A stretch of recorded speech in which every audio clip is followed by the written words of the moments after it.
Tom's here now, so I'll let him in. Hi, Tom. Hi, sorry about that.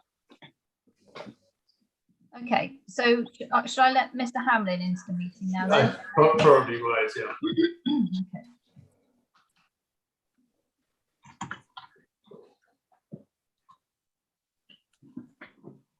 Okay, that's it. Okay. Yeah.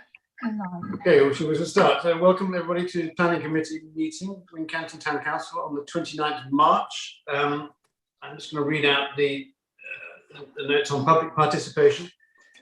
Before the meeting, the chair may allow a public session to enable people to ask questions of the council and make comments in accordance with Standing Orders 3E and 3H. Questions are directed to council and should be restricted to matters on the agenda. Members of the public not to verbally abuse or harass a member of the council. Questions not answered at this meeting will be answered in writing to the person asking the question or may appear as an agenda item for the next meeting. Members of the public are asked to restrict their comments and or questions to 3 minutes. Okay, first of all, we have a member of the public, Mr. Hamlin. Hello, Julian. Can you? Hi, good evening, everybody. Good evening. Would you like to make a comment, read a statement, or? Yeah, can I ask a question first of all? Did you receive the statement that I sent through? Yeah. Yes. Have you all had a chance to read it? Yes. Well, Okay. I can't speak. Right, okay, perfect. So I think I can be very brief in that case. There's no point in me reading it if you've read it already. Okay. Just to, I mean, what I will say is one of the points on there that talks about the car park, the developer would gain permission to extend the car park. I'm not sure about that now. I believe that was told to me by possibly Pam Williams or somebody at SSDC, and I'm not sure whether that is the case. What I do know is that if that is not the case, that Mr. Chiplin does have the possibility of an area of the car park that is available, and that he has 3 allocated spaces within that. So that's just for clarity. You may know more about that than me, but broadly speaking, you've got all the information there. You know, there's a large group, as you know, on Facebook who are the Shatterwell Woodland Action Group, which we put together, you know, for this, to protect this area in our neck of the woods, you know, in our little part of Wincanton, that is really important to us. And it, you know, I've identified within that, within this statement, quite a lot of information with regards to the neighbourhood plan and SSDC planning policies, not mentioned in it because it doesn't really pertain to that. But I would urge everybody, I know that you previously voted to approve. I don't think you had all the information at that time, correct me if I'm wrong. And I think that you know, knowing what we know now about it, I think I'd invite you to potentially come to a different conclusion, and to seek to not uphold the appeal, and to let them know that actually Wincanton doesn't think it's great to be taking a mature woodland and building on it when we have other zones which are infinitely better for that. And in fact, you know, that's what we're doing in Wincanton. So that is the statement. You've got it there. I won't bore you anymore. Thank you very much. Thank you very much. Thank you. Okay. If we move on, we do have any apologies for absence. I know that Councillor Green and Councillor Vag are not here. They may well be joining us, but at the moment it looks like Councillor Vag and Councillor Green. Okay. Item 3 is declarations of interest. If the members to declare any interest they may have in agenda items that accord with the requirements of the Council Code of Conduct. No, nobody at all. Okay. So item 3, which is the only planning application to be discussed, it's an appeal in respect of application decision reference 20/01245/FUL, full application, land south of Shatterwell Village, Shadwell Lane, Wincanton. Application for full planning permission for 2 contemporary dwellings on a vacant garden plot. And this has been refused once it's gone to the planning inspectorate in Bristol. SSDC have turned it down as an application. On the 25th, Debbie Redding, who's the Specialist Development Management at SSDC, has written to the planning inspector to advise allowing this appeal on a couple of reasons. That this is not the benefits are vastly outweighed by negative impacts that it would have on that area. And so that's where it stands at the moment. As I say, it's out of SSDC's hands, it's gone to the planning inspectorate. I don't know this, I know that Mr. Hamlin submitted the Shettlewell Woodland Action Group statement. There is a statement from Catch, which I'm happy to read out. There's no one to read it out for them. They don't have a representative here. Are you happy for me to read that out? Yeah, it's reasonably lengthy, so here it goes. So it says, I am writing in response to the above appeal on behalf of Catch, which is the community action to transform the Kale habitat. A local group looking after the river surrounding. We proposed the original application for this proposed development and still stand made in that response.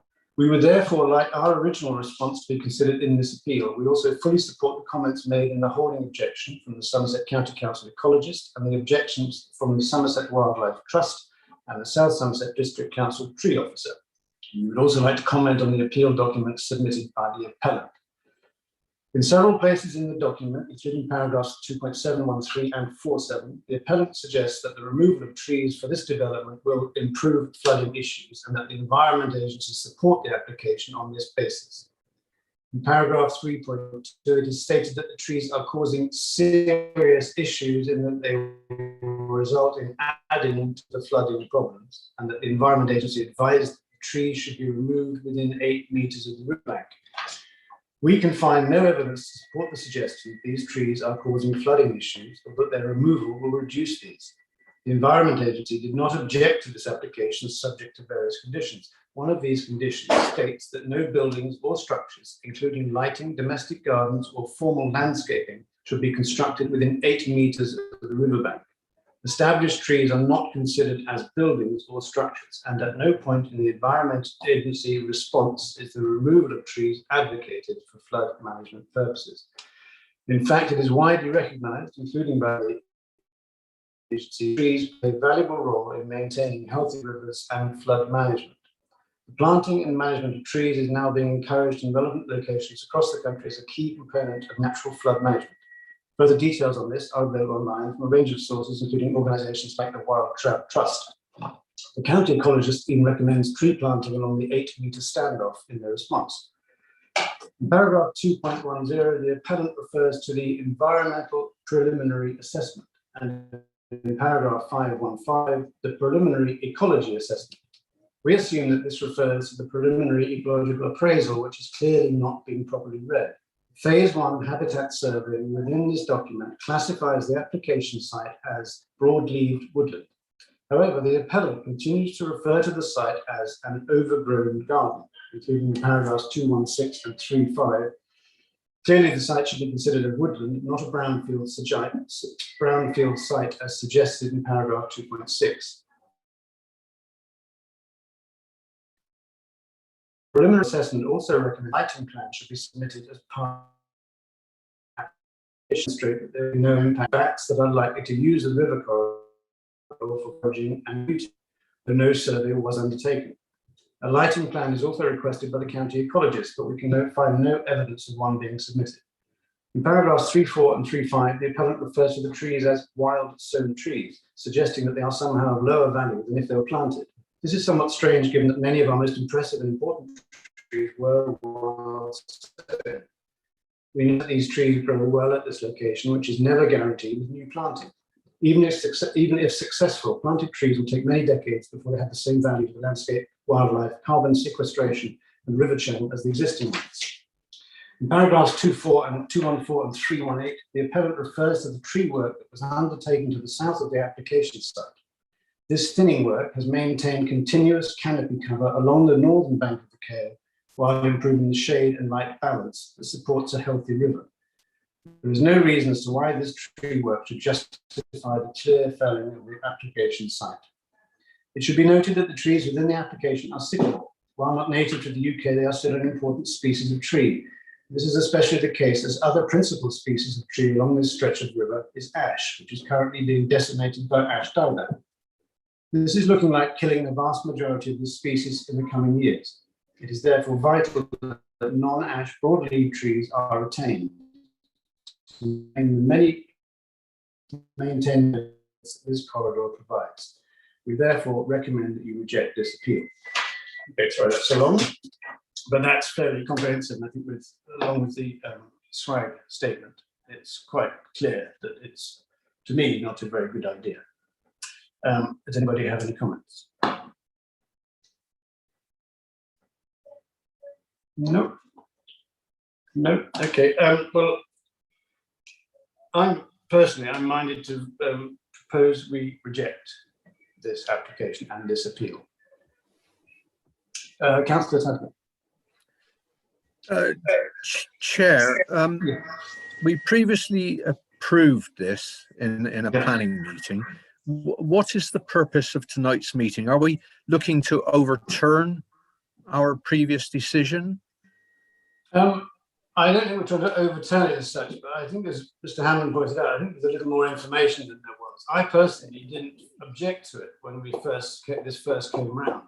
And I think a lot of it was a lack of information and maybe a lack of research personally on my part. Anyway. So I just think this is our second chance.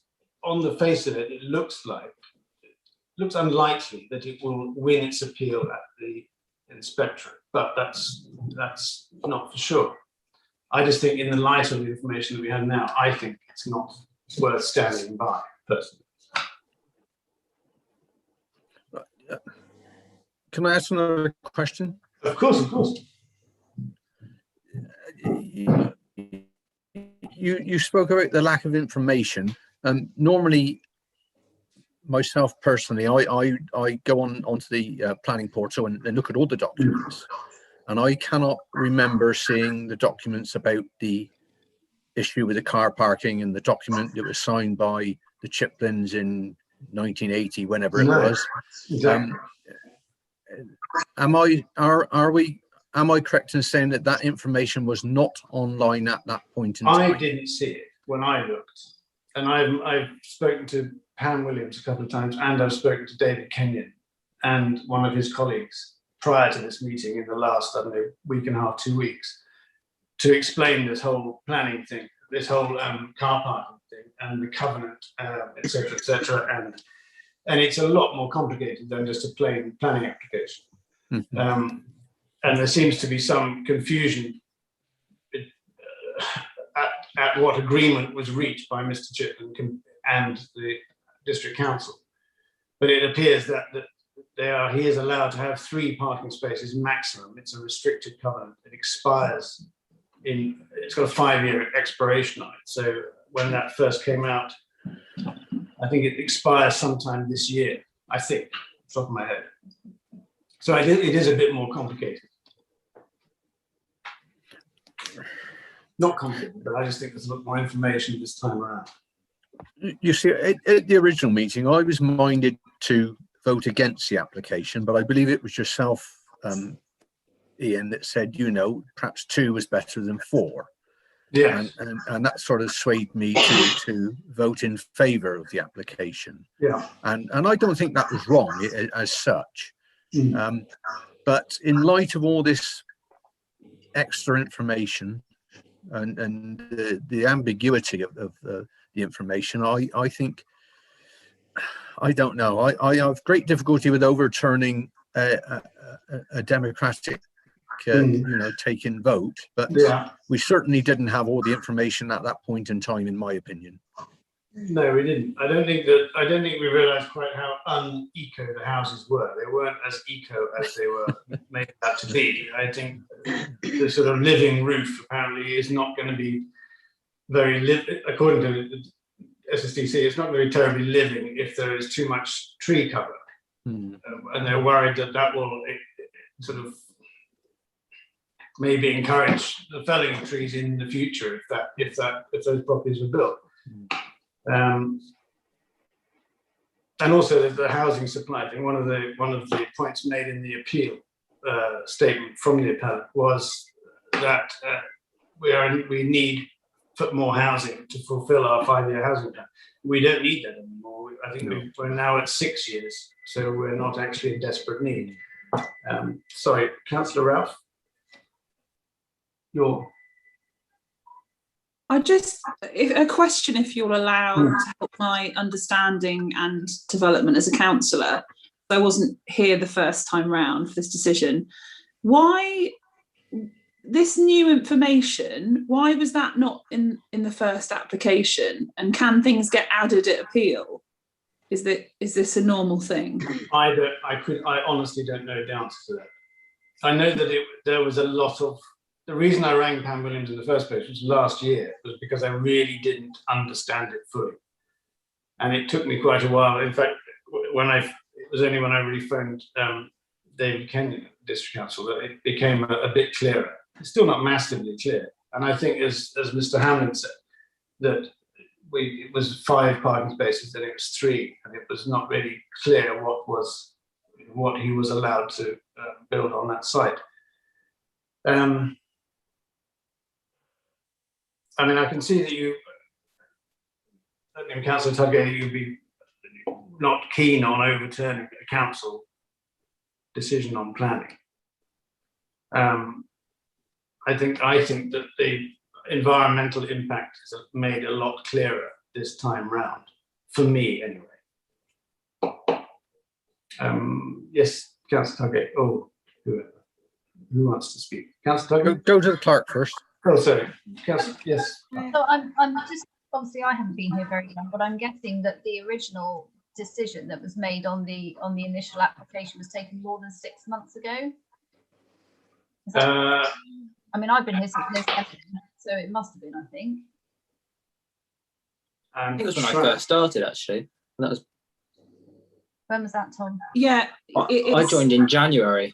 So it was, So it's well over 6 months ago. So that being the case, you are entitled to make a different decision now, especially if you've been presented with different information. Right. Okay. Thank you. Councillor Tudgate, and then Councillor Shovelman. Well, that leads me on, what the clerk has said leads me on to my next sort of comment was, I cannot see our comments that we made on the planning portal.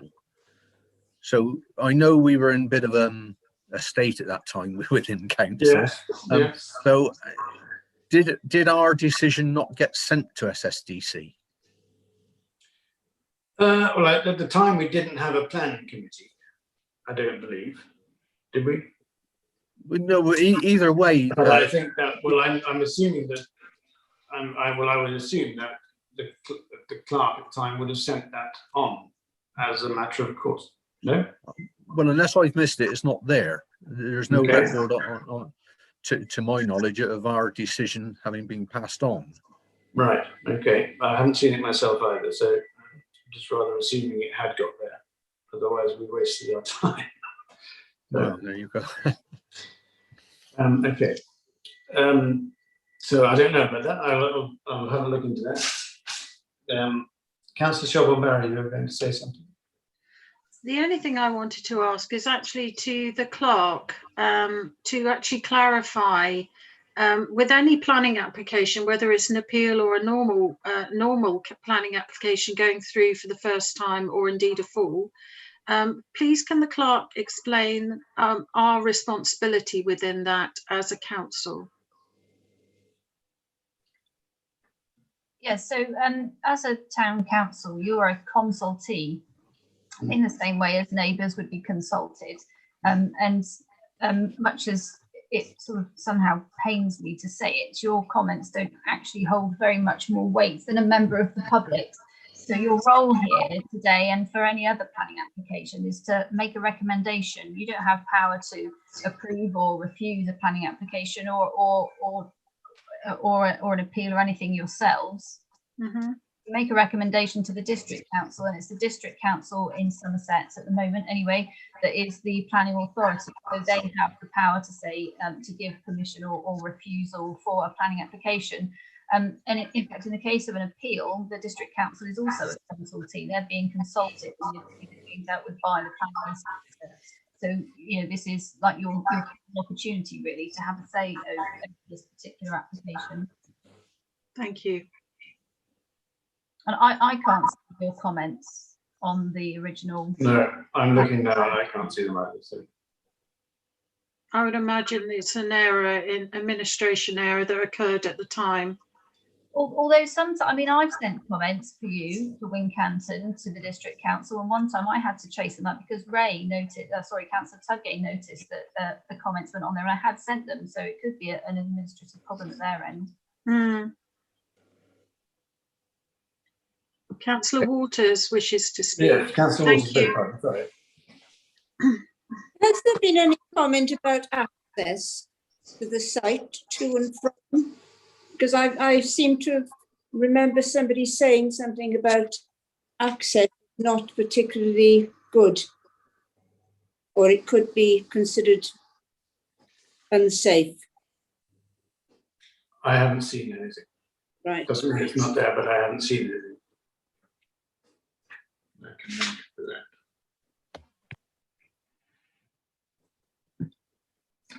that. Does anybody else have anything up? I might call him Mr. Hamden again. That's all right. Nobody objects. Thank you. Just to add to that, I'm only putting in because I can add the information to that, which is that on the original application, Highways didn't object at all. There's no issue with access in terms of SSDC. There's no access expected on Shadwell Lane. Access is expected by foot only on North Street. So in terms of a reason to object, refuse or uphold, SSDC have kind of given it the nod and said that would be fine. I hope that's okay. That's very kind. Thank you very much. Thank you. Okay. Councillor Power. Oh, Councillor Power.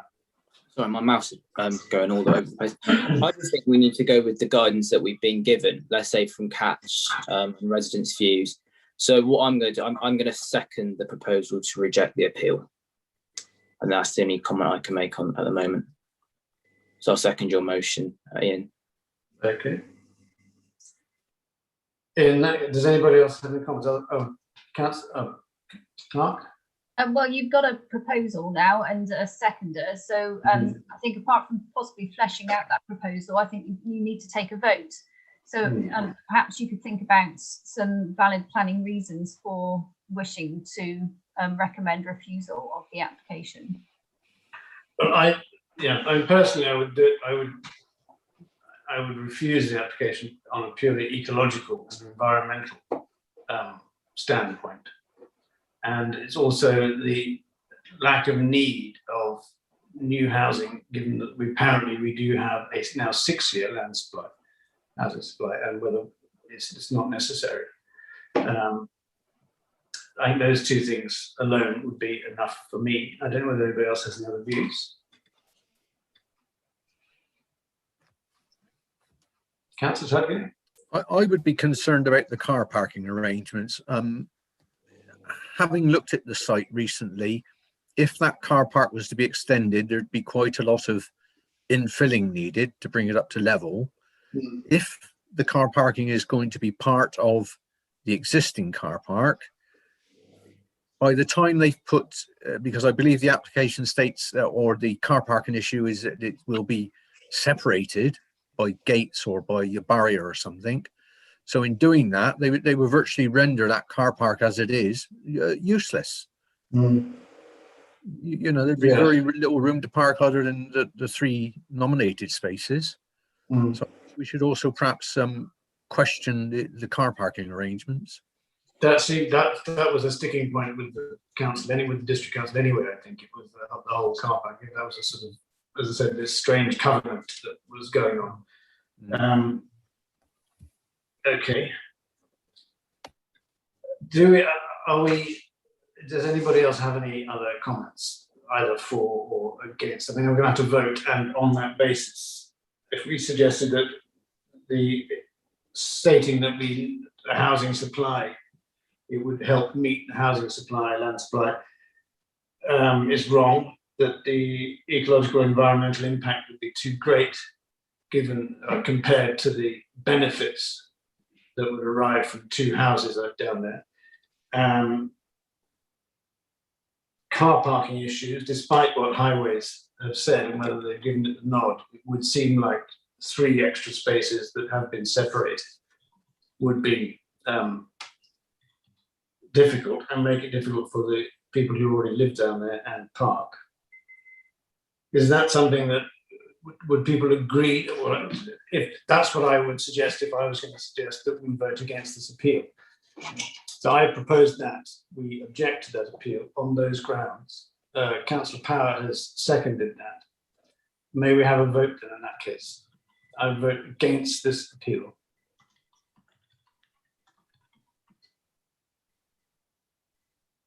Okay, so that's me, that's Councillor Thomas, Councillor Walters, Councillor Shovel-Barrow, Councillor Tudgay, Councillor Power. I can't see all of you, Councillor Ralph. Is your? I'm not a voting member, Chair. I beg your pardon, you're quite right, you're not. Don't worry. So, yes, okay, so that's unanimous amongst the voting councillors. Is that going to be okay to send that off with those issues stated? Yeah, Is that all right? completely fine. Yes, thank you. Okay. Right, okay, then well, I think that's unanimously voted against that appeal. I don't know when we'll find out about it, but anyway. That was the only agenda item. So unless anybody would like to say anything else? No? Okay. Right, well, I'll draw this meeting to a close and see you soon. Thank you very much. Right, everybody.